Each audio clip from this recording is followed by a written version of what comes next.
बहुत समय पहले की बात है, जब पृथ्वी पर धर्म, नीति और करुणा की स्थापना के लिए राजाओं को ईश्वर के समान माना जाता था। ऐसे ही एक महान सम्राट थे, राजा धर्मकेतु। उनका राज्य विशाल था, प्रजा सुखी थी और उनके शौर्य तथा न्याय के किस्से दूर दूर तक फैले हुए थे। लेकिन उनके राज्य में एक रहस्य छिपा था। राजा प्रतिदिन अपनी बलि दिया करता था।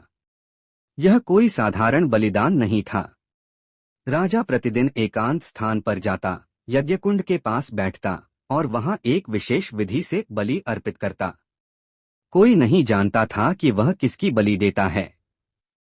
न मंत्रियों को ज्ञात था, न रानियों को, न ही राजपुरोहित को। एक दिन एक वृद्ध ऋषि उनके महल में आए। वे अत्यंत तेजस्वी थे और किसी तपोबल से प्रकाशित प्रतीत होते थे। राजा ने उन्हें ससम्मान आमंत्रित किया और भोजन कराया।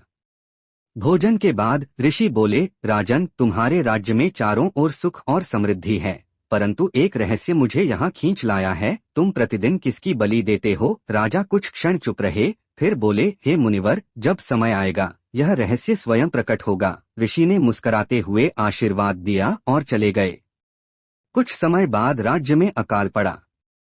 वर्षा नहीं हुई, अन्न का संकट उत्पन्न हुआ, नदियां सूख गईं और प्रजा भय और भूख से त्रस्त हो गई। राजा ने हर उपाय किया, तालाब खुदवाए, अन्न भंडार खोले, दान दिया, परंतु संकट बढ़ता ही गया। इसी समय एक दिन जंगल में एक शिकारी एक कबूतर को पकड़ने जा रहा था।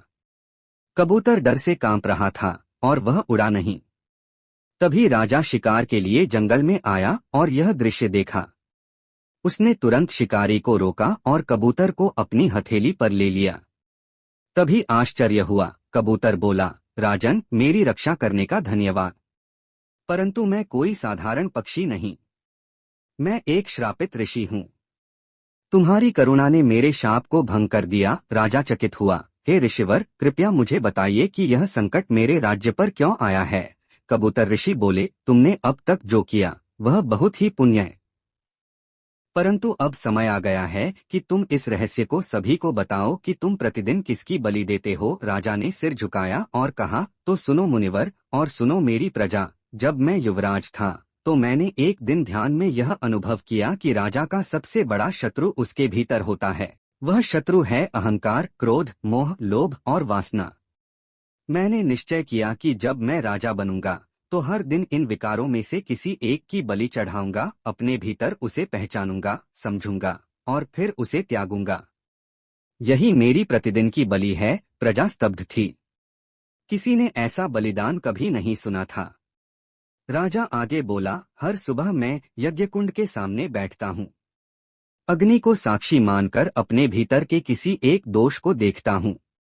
यदि अहंकार जागता है तो उसे तिल तिल करके नष्ट करता हूँ। यदि क्रोध आता है तो मौन होकर उसे बुझाता हूँ। यह बलिदान केवल शरीर का नहीं, आत्मा का है। यही मेरी सच्ची बलि है। तभी आकाश से एक दिव्य आवाज गूंजी, हे धर्मकेतु, तुमने बलिदान का वास्तविक अर्थ संसार को सिखाया है। यही कारण है कि संकट आने के बाद भी तुम्हारा राज्य अब तक बचा रहा। अब यह अकाल भी समाप्त होगा। अगले ही दिन बादल छा गए। मूसलाधार वर्षा हुई। नदियां पुनः बहने लगीं। खेतों में हरियाली लौट आई। लोग आनंदित होकर राजा की जयकार करने लगे। कबूतर, जो ऋषि रूप में था, अंतिम बार बोला, राजन, अब मेरा कार्य पूर्ण हुआ। तुम्हारे आंतरिक बलिदान ने तुम्हें केवल एक श्रेष्ठ राजा नहीं, एक महामानव बना दिया है।